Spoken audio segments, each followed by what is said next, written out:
I never knew nothing about human trafficking. I never knew that I was being exploited. I never knew. I didn't wake up and be like, oh, this is what's happening to me. It's something that I thought was normal. 80,000 reported missing people on any given day in the United States. At the same time, there are over 10,000 unidentified bodies. There is no national law requiring agencies to share this information, leaving many families in the dark about their loved one's fate. Today, family and volunteers, they reported cadaver dogs detected a few locations where human remains might have been buried. You could have a body that was on one side of a county line, and the next county could have had that individual reported as missing, and no one may have talked to each other. And we just haven't forgotten, and we're not going to stop until we know what happened. Hello, everyone, and thank you for joining us on the Gone Missing Pod. My name is Nicole Mancha Mercado, and I am joined by the wonderful and fabulous Alyssa Gutierrez. Hello, Nicole. How are you? I am fabulous. Good. That makes me so happy. Yeah, the school year is almost to a close, and so the kids are kind of losing their marbles. They're ready to be done, and I totally get it, but we still have yes. a little So are more we. time. Prime examples right here. Raise hand. Exactly. And here's the thing. I totally get it. It's more so just like, guys, we just have just a little while longer, and we have to get these concepts down before you go to the next grade level. So, you must learn this. Retain this information. like, please retain the info. That's all I ask of you. I don't think I ever learned anything in the month of May. No. In any of the years that I was in school. How have you been, besides the fact that I'm sure you can smell that June is around the corner? Are you kidding me? I can taste it. No, I've been good. I've been really enjoying the city this season. Are you a fan of mini golf? I think you are. I am, but I haven't been in so many years. Like, it's truly mind-boggling how long it's been. Okay. Well, there is a course that's designed as the city skyline. So you have one hole that's like John Hancock Center, the next one is like a Cubs themed, a Sox theme, a Ferris wheel themed, and they're all pretty cool. So we can go one day and make fools of ourselves. Yes, I'm so down for it. I'm so excited. All right. Today we are going to get into a case. It's super sad because they all are super sad, but I really wanted to talk about this young girl, so we are going to get into it. Victoria was 16 years old when she went missing. She was 2 weeks into her college career. She was an early high school grad. So this girl was super smart, graduated at 16 years old, just started college, was ready to I think that there's this interesting dynamic that happens, especially when we get into college as freshmen, right? Because it does feel like a little bit more autonomy, a little bit more individuality, maybe a little bit more of an adult. However, she's still only 16, so she's so limited in so many of the things that she can do, even though all of her peers are now getting this taste of adulthood and taste of freedom. Victoria was supposed to go to a concert in Sacramento, California on October 5th, 2019, and then come home to Sutter Creek, California that night. However, she was out with friends, out with people, and decided not to come home that night. Her mom also couldn't reach her on the phone. The next day, Victoria's mom found her black Honda Accord parked near Main Street in Sutter Creek and waited until Victoria got back to her car and then confronted her by her car about not coming home and not calling. I mean, she sounds like my mom. And, 100%, as any mom would. Yes. Yeah. And the level. Excuse me, ma'am, you are still 16. Right. The level, though, because my mom would also just be waiting by the car. Yep. Mm-hmm. Chilling. All right, we're going to wait till you, right out of sight so I wouldn't be able to see her. Woo. So that she could, get the jump on me, Oh, no. My mom would visibly stand there, so I would have to, you know what I mean, walk of shame towards her, knowing that I was busted the entire time. So Victoria and her mother got into an argument, and eventually Victoria left saying she was going to move out. That was the last time that Victoria's family saw or heard from her, even though her mom continued to call her on her phone and leave messages. However, it does say that Victoria was seen in class in Sacramento, California on both October 8th and October 9th while her cell phone was used in San Joaquin County, California. But from her family's perspective, the last time they saw her was the 6th. There's been some people who said they saw her the 8th and 9th and some cellular data going on, but that's the last we hear about it. And I'm not saying people didn't see her the 8th and 9th. I just think it always gets kind of fuzzy, especially if you're not necessarily like sitting there talking to people. Like if they just saw her in class, I think it's hard to say sometimes what the dates are. I don't know about you, but in college I was like, I don't know if it's Tuesday or Friday, you know? True, but it also depends on how quickly investigators, inquired, because the professor would have had to take attendance. So they would have had to visibly see her there, even if she wasn't participating, even if her classmates she wasn't conversing with her classmates. That's possible. I didn't have a lot of professors take attendance. Oh, really? I did. I had some that took attendance. I had others that didn't really take attendance. Like they'd pass around a sheet, but I definitely remember people just being like, hey, like texting me like, can you just put my name on there? Sure. Like, okay. So I think attendance is like, unless they actually took attendance to see who was there, I think that's a little difficult. But I'm not saying she wasn't seen. I just know, we know for sure that her mom last saw her on the 6th. Right. And you know what? I wasn't thinking that whatever the size of the school is, if she had like, one of those large classes in an auditorium, then they wouldn't take attendance, And as a freshman, I'm thinking of like small classes that we had. Yeah. Well, and as a freshman, remember, if you had like a lecture, like I had smaller classes, but when I had like bio lecture, there was like 200 of us in there. There was like some auditorium. Yes. Mm-hmm. So on October 13th, her black Honda Accord was found abandoned in Echelon, I think, California, which is an hour's drive to the south. An eyewitness gave a description of a car as well as a couple who they identified as Hispanic. One of them matched the description of Victoria, and the other was a man she met online named Joshua Anthony Martinez, who was 21 years old. But they saw 16. her with him. Yes, in her car. Mm-hmm. She was 16. Mm-hmm. He was 21. Dangers of the internet right there. So, according to Martinez, he said he dropped Victoria off in Sutter Creek on October 6th, and that's the last time he saw her. However, how did he drop her off if they saw him in her car? Why was he dropping her off in her car? Why would he keep her car? You know what I'm saying? Like, the report said that they were in her car. So why would he drop her off? But the days don't match up for that anyway. If he, you're right. Why would he drop her off and keep her car? Keep her car, yeah. And I was like, it's clearly a lie because they saw him. If he claimed to have dropped her off on the 6th, but she was seen on the 13th, right? That doesn't make sense. Yeah. So then he drops out. Nobody knows where he's going, and then they find out that he went to Mexico. Mm-hmm. His car was found in San Diego, California, near the Mexican border. However, in June of 2020, Martinez was finally arrested in Mexico and extradited to California, where he spent 6 months in custody facing felony sex-related charges, including statutory rape, which Victoria was the victim in that case because she was 16 years old.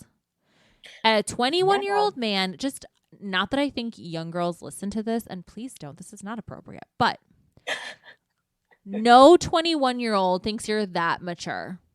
No. Not a one.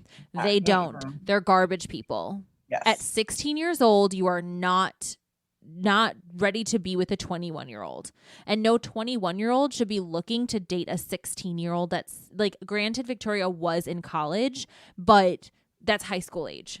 Exactly. You just got a driver's license. You can't smoke a cigarette. Like, there's nothing that you can do that would be like on the level of what a 21-year-old typically does.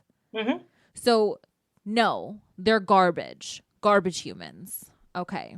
Sorry. I just get really upset in these cases when I see that. And I'm like, are you fucking kidding me? So then they had enough evidence, or how were they able to charge him? Okay, so they don't say how they were able to charge him, but it seems, I'm wondering if like eyewitness testimony, maybe from, you have to remember they met online. This is also when this happened was 2019. So I'm sure they were able to pull things from online to figure out what they were doing or how their conversations were going. He was supposed to be released in December, but at the time that he was arrested, he was actually arrested for one count of murder in connection with her disappearance. He was arrested on what's called a Ramey warrant, which is when police go directly to a judge and bypass the DA.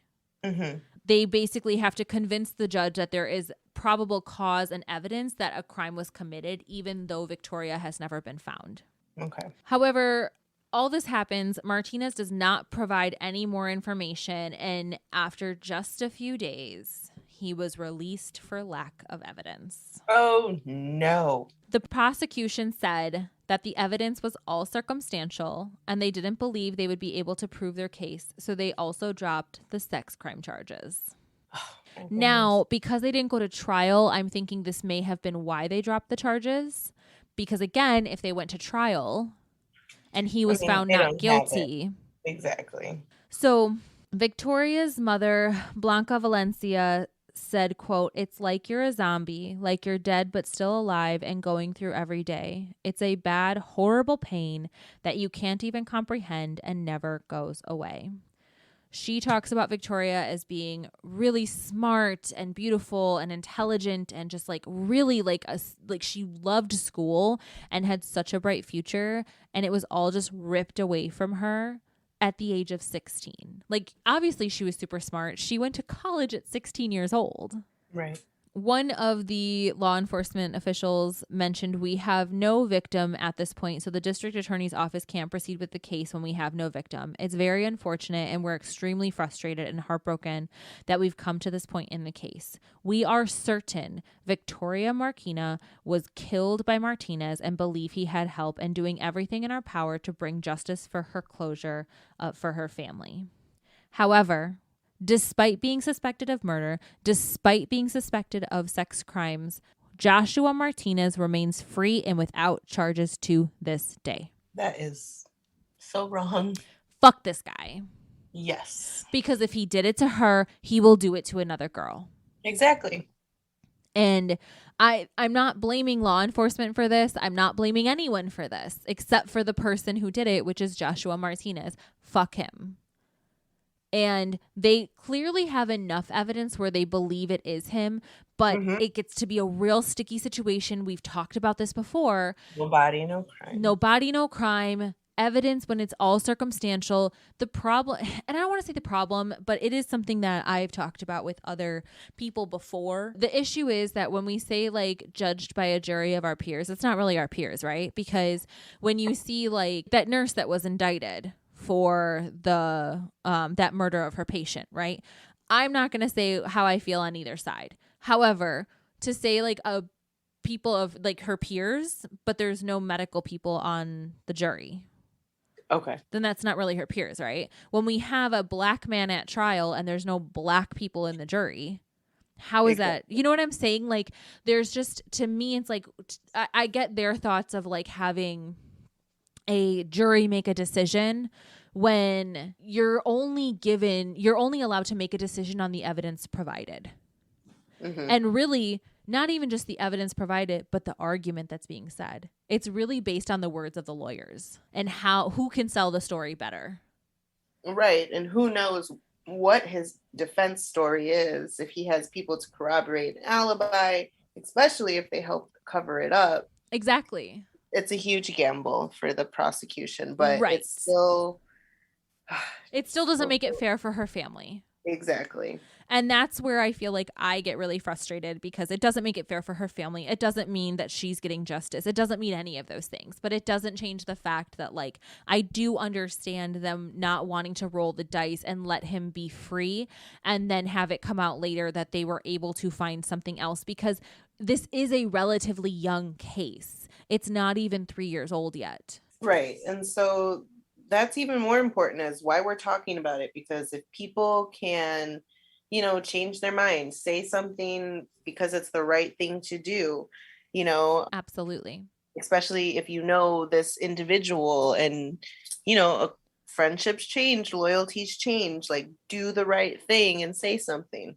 Absolutely. So Victoria went missing on October 8th, 2019, because that is when they say, it seems like that's kind of the timeline everyone's agreeing on, is someone saw her at school on the 8th. She went missing from Sutter Creek, California. She is a Hispanic female.